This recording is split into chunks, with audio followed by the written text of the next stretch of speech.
સૌથી મોટું ભૂલ ક્યાં થાય છે ખબર છે? વિડીયો ડેલી નથી બનાવતા ને તો ભૂલી જવાય છે. અહીંયા જઉં છું આ વસ્તુ લેવા અથવા કરવા.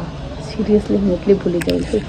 હું જઉં છું રવિવારે જવાનું હતી હેર કટ કટાવવા, પણ ના ગઈ એટલે આજે જઉં છું. અત્યારે વાગે છે 10:30 અને 11 વાગે સમથિંગ મારે અહીંયા પહોંચી જવાનું છે. તો હું ભૂલી જ ગઈ. આ બધું જો આખું પેક થઈ ગઈ પછી યાદ આવે છે.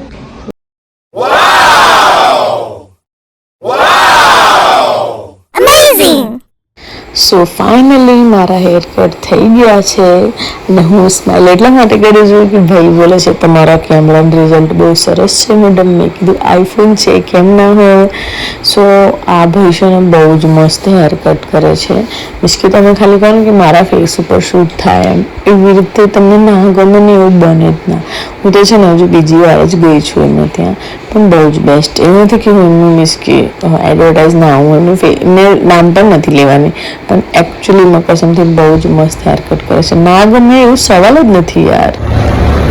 એક તો તમે હેર કટ કરાવો અને ત્યાંથી મારું બાંધી દો એટલે કટી જતો હેર કટ કરવાનો મતલબ છે. પણ તાપ જેટલું બધું ભરાય છે ભાઈ, મારું તો ભાંગવું જ પડે ને. સખત તાપ પડે છે હાથ વગરમાં.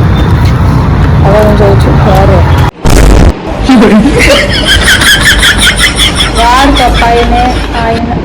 વાળ કપાઈને તમે ઘરે આવો તો આવું વાળ થઈ જાય. થઈ નહીં જાય મીન્સ કે આપણું રેન છે એવું છે ને કે આવું વાળ થઈ જ જાય ઓટોમેટિક. સી મીન્સ કે હું એક તો હેર કટ કરતા કેટલું તાપ પડે છે. તાપમાં ઘરે આવી એન્ડ મોઢું બાંધીએ એટલે ઓબ્વિયસલી વાળ બાંધવું પડે. અને બપોરે હું કેટલા વાગે કહું, અત્યારે વાગે છે લગભગ